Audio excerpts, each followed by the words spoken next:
How are you going to progress your career and your knowledge in 2020? In this video, I'm going to talk about ways to improve your career in 2020 and give you a few tips to help you hopefully earn a few more dollars as you progress in your career. I'll also give you some insight of what I see on the horizon for the channel. If this is the first time that we're meeting, my name is John Good, and I'm a technology professional, trainer, YouTuber, and all the above. If you like the video, remember to leave a like and subscribe to show your support for the channel, and see the description for a link to full courses that I've created for technology professionals. I also make sure to respond back to comments, so if you have questions or you want to see certain kinds of videos in the future, let me know in the comment section below. All right, let's get into the video. So I've kind of broken down the video in a story format where we start out by kind of identifying where you are today. And so where you are today, it's important that you are real with yourself when you assess where you're at and your knowledge level that you have today. So with that being said, are you looking to gain seniority in your current position, or are you trying to branch into a different technology area or a different job altogether?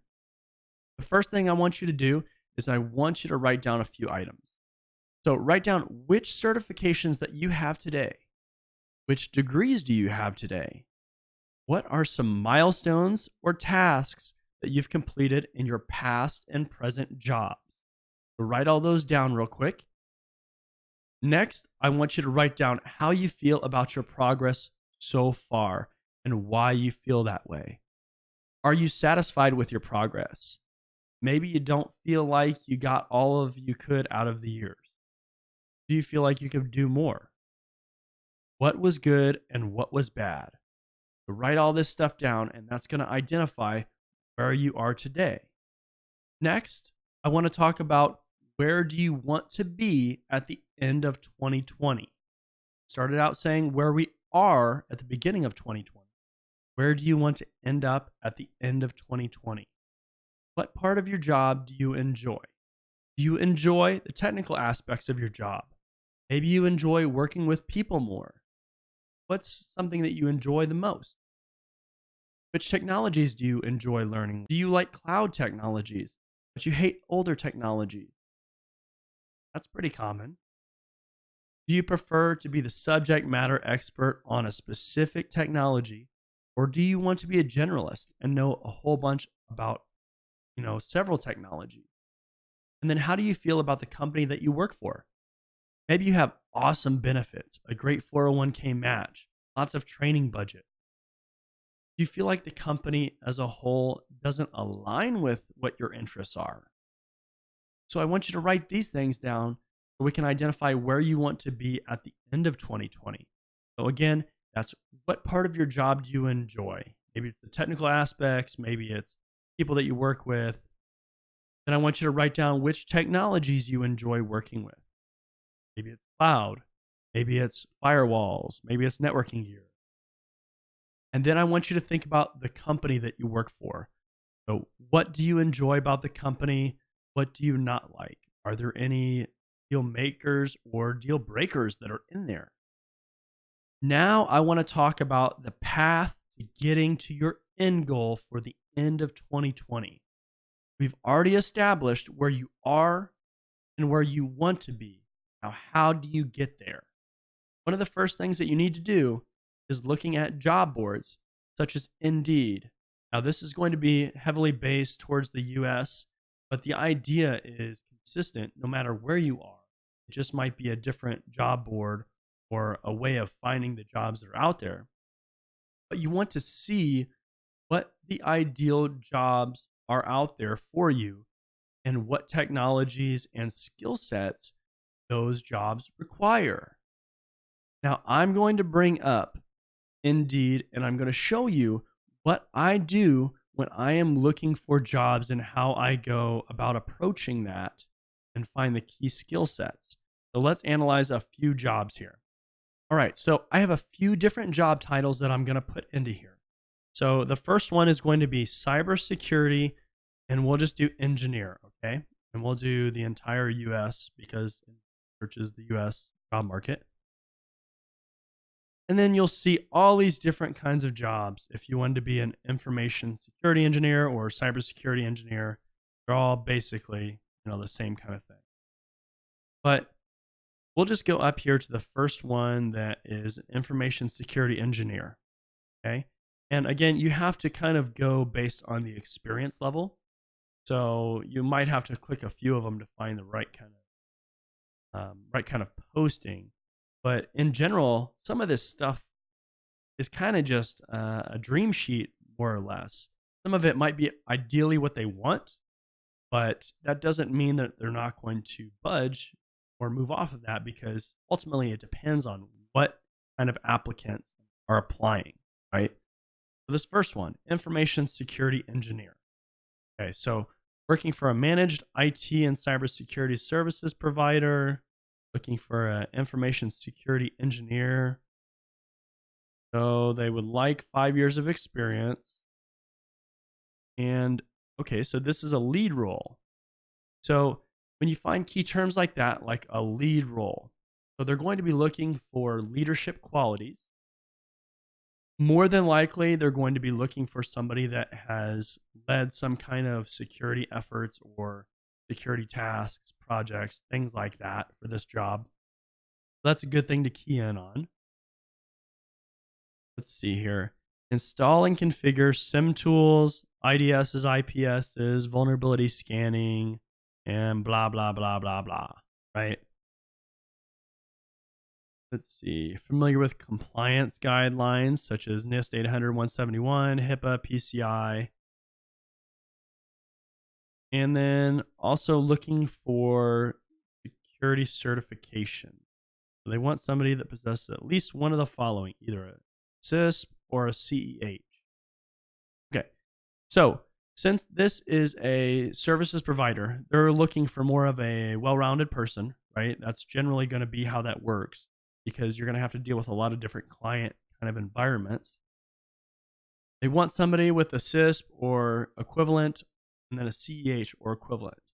So what I think of when I see that certification or equivalent, that means you do not have to have that specific certification, okay?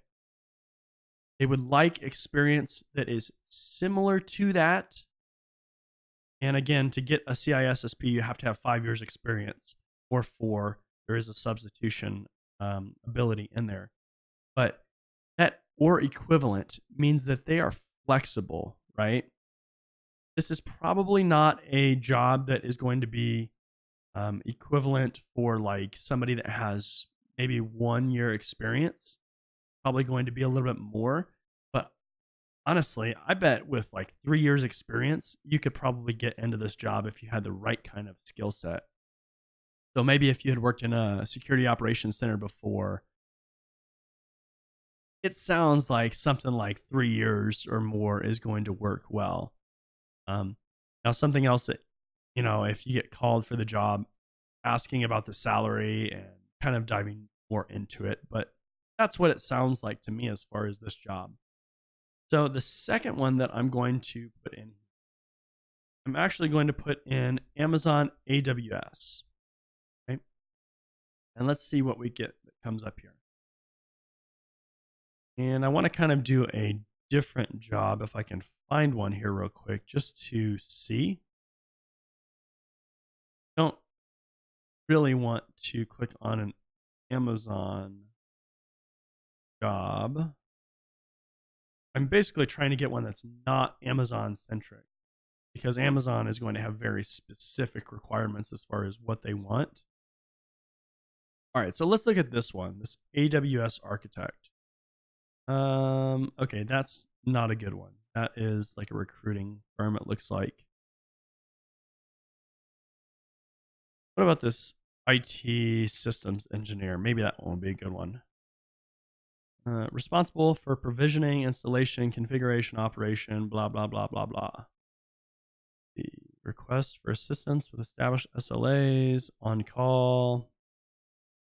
Create project plans with identified PM tool set. Okay, so they're looking for somebody that has some project management skill sets here.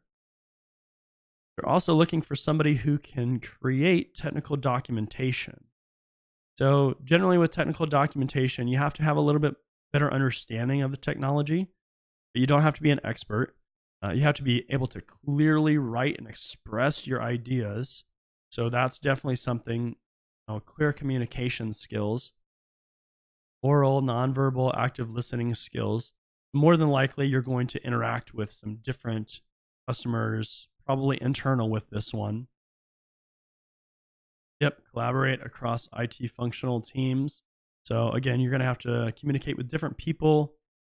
A associate's degree, bachelor's preferred, plus a minimum of 5 years experience.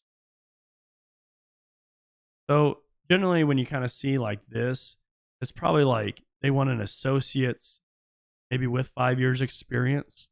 But if you have a bachelor's, again, probably 3 years, 2 years, something like that can get you in there. If you look down to the technologies that they list, yeah, this is kind of the thing. So a lot of companies will list a whole bunch of technologies. So you can see Windows Server 2008 and higher. Well, there's 2008, there's 2012, there's 2016, 2012 R2. Basically they want Windows Server experience, right? Active Directory, permission skill set, that's going to basically go hand in hand with Windows Server. Then they want some virtualization experience. These are reasonable things. And again, they want some experience with those kind of tool sets, but it sounds like they're fairly flexible, but they're definitely a Windows job. Okay. So they want some experience with Windows. Okay. And then the next one up here I have is IT Manager. Okay. And we'll go through these next ones kind of quickly because it's really the same kind of, diving into it. But IT Manager, generally with a manager job, they're going to want some more leadership and management kind of experience. Depending on the level of the manager job, they could want a lot of coaching experience or performance review kind of experience if it's a more senior level job. If it's an entry-level manager job, you're going to hone heavily on that leadership ability. So it kind of it comes down to the level of the job. And so right off the bat here, when I see this as more of a technical lead kind of manager job because they want 5+ years with SQL experience. That just right off the top of my head, that seems more like a lead job because if it was a pure manager job, they would say something like, well, we want 5 years of you being in a managerial or leadership position. So this would be a good one if you were like a lead already or a senior level person and you were looking to break into a manager job. That definitely seems like kind of a decent fit. It's definitely not going to be like you have 3 years experience. I think it definitely probably will be more of that, 5+ years experience where you're already kind of in a senior level job. They're talking about recruiting, training, and coaching employees. Communication is always important with management. So I think that's definitely a good breakdown of this. Let's go up here and we'll just look for Cybersecurity Manager real quick. But it's going to be kind of similar. So let's see here. So this one's probably a good one. Associate Manager. That sounds like a title that would be more of a entry-level manager job, maybe a first-line manager. Let's see here. Let's go to the qualifications here. So definitely they want some familiarity with certain compliance.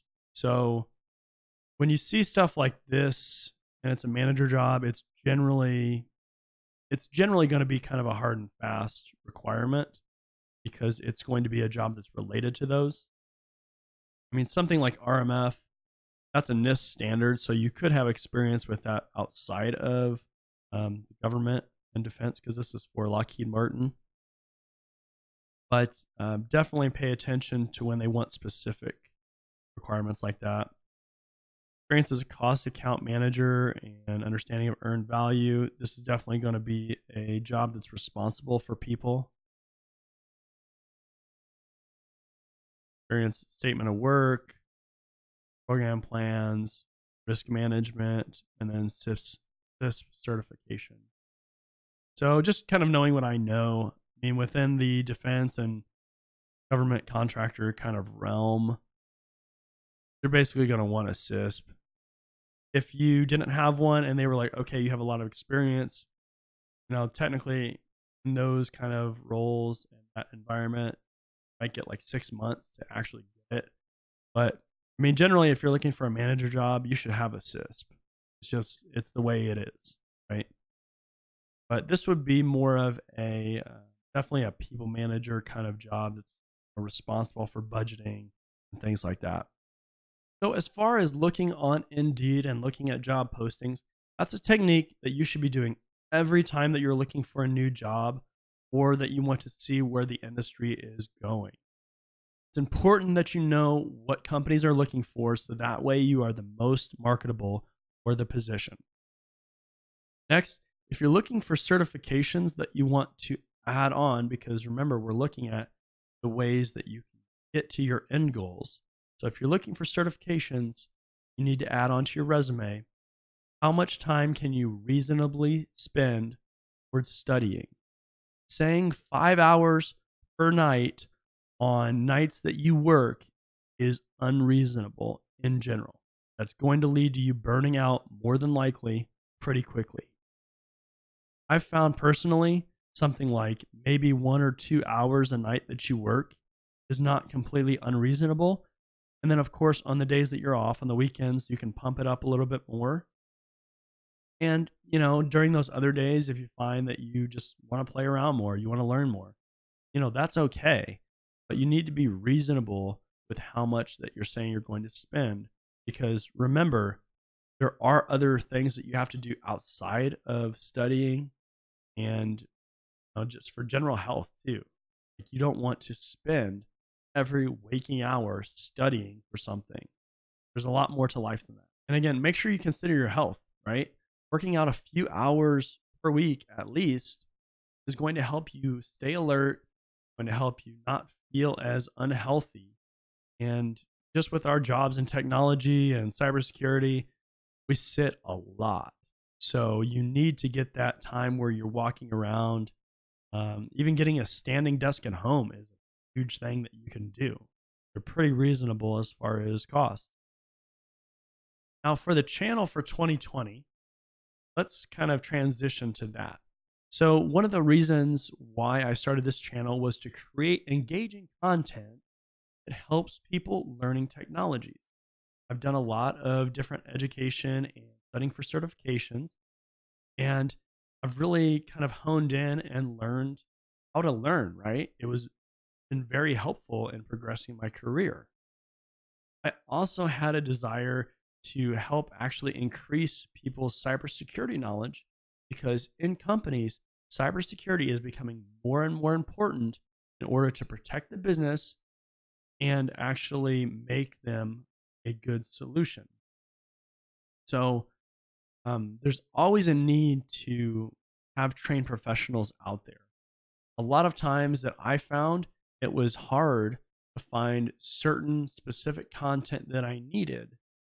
And not only that, but learning it from people that are actually doing it, that's a whole nother challenge. Because it's one thing if you can just be like, oh, well, this and click this box and whatever. It's a whole nother to have that real world application and experience to apply to that, right? So for the channel for 2020, I see a few things that are coming. First of all, I'm going to continue to make technology-based content and tutorials for things that I've seen that are useful, things that come up in everyday life and the news that are, things that you can use. I'm also thinking about starting to add some more cloud-based content, as well as operating system content, networking type videos. Second, I'm going to keep adding content that is related to cybersecurity, as well as if there's some cybersecurity issues in the news that I think are relevant and that you should be aware of. So I'll go ahead and keep adding that kind of stuff as well. And then third, there is a chance that I'm going to add some programming type videos as well as Bash shell scripting and PowerShell scripting videos in the future. So definitely be on the lookout for those, because I know that I've found some useful scripts and ways to manipulate data, especially because we're in technology and cybersecurity.